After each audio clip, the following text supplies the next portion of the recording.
अस्सलामुअलैकुम, मैं हूं फ़रहान अली और आप देख रहे हैं फुली5 world YouTube channel. Welcome to my video. तो फ्रेंड्स, आज की वीडियो का जो टॉपिक है वो तो आपने थंबनेल पर देख ही लिया होगा। तो फ्रेंड्स, आज हम इस वीडियो में आपको ये बताएंगे कि हमारे सैमसंग कंपनी के एयर कंडीशनर के इंडोर के डिस्प्ले पर बहुत ज़्यादा देखा जाने वाला कॉमन एरर कोड्स E162 जो एरर कोड है ये हमारे सैमसंग कंपनी के एयर कंडीशनर के इंडोर के डिस्प्ले पर किन पार्ट्स के मिस या ख़राब होने की सूरत में शो होता है। तो फ्रेंड्स, आज की वीडियो शॉर्ट सी वीडियो है। फ्रेंड्स, वीडियो को लास्ट तक वॉच करना और इसे कहीं से भी स्किप मत करना ताकि आपको इसकी सही से और अच्छे से समझ जो है वो आ सके। तो फ्रेंड्स, चलते हैं वीडियो की जानब और वीडियो को स्टार्ट कर लेते हैं बिना किसी टाइम वेस्ट किए। तो फ्रेंड्स, अगर आपके घर में या आपके ऑफिस में सैमसंग कंपनी का एयर कंडीशनर लगा हुआ है और इसकी स्क्रीन पर E162 का एरर आने लग गया है, तो फ्रेंड्स जो इसका फॉल्ट है EEPROM एरर इंडोर फॉल्टी। तो फ्रेंड्स, इसका मतलब ये है कि हमारे इंडोर में जो इंडोर की पीसीबी किट है, फ्रेंड्स इस इंडोर की पीसीबी किट में ये जो डिवाइस लगी होती है जिसे हम EEPROM कहते हैं, फ्रेंड्स ये डिवाइस आप स्क्रीन पर देख भी रहे हैं।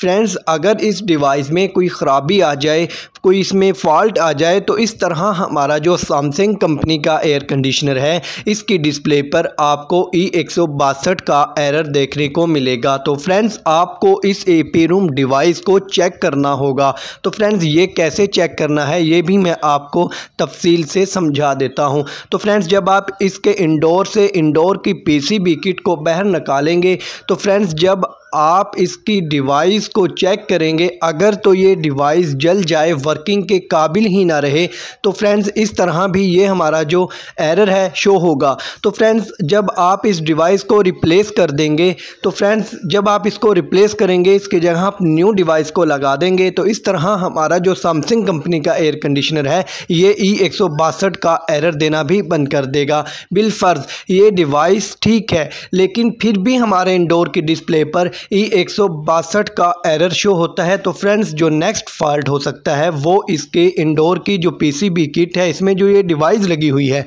इस डिवाइस की बैक साइड पर जहां पर इसे शोल्डर से जोड़ा होता है, फ्रेंड्स अगर ये शोल्डर उतर जाए या ये पिंस जो है इसकी टूट जाएं या फ्रेंड्स ये लूज़ हों और स्पार्क होती हों, तो इस तरह हमारा जो एयर कंडीशनर है ये E162 का एरर शो करेगा। तो फ्रेंड्स, आपको इसको चेक करना होगा पीछे से कि इसका कहीं शोल्डर तो नहीं उतर गया या इसकी जो पिंस है वो तो नहीं टूट गई, ये लूज़ तो नहीं है, ये स्पार्क तो नहीं होता। फ्रेंड्स, आपको इसकी तमाम कंडीशंस को चेक करना होगा। आपको इसमें जो भी फॉल्ट ट्रेस हो आप उसे रिपेयर कर लें। तो जब आप इसे रिपेयर कर लेंगे, तो इस तरह हमारा जो एयर कंडीशनर है सैमसंग कंपनी का, इसके डिस्प्ले से जब आप इसको सेट कर लेंगे, बिल्कुल हमारी डिवाइस ओके हो जाएगी। तो आप देखेंगे कि हमारे इंडोर की डिस्प्ले से E162 का एरर भी रिमूव हो जाएगा और हमारा जो सैमसंग कंपनी का एयर कंडीशनर है ये वापस अपने सही मूड में आ जाएगा और ये अच्छे से कूलिंग करने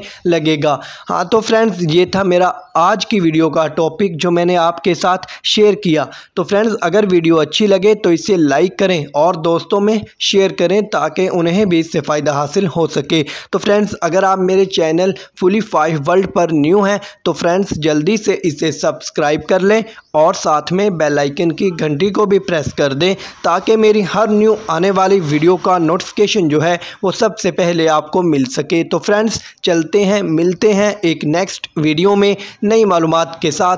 तब तक अपना ख्याल रखिएगा। अल्लाह हाफिज़।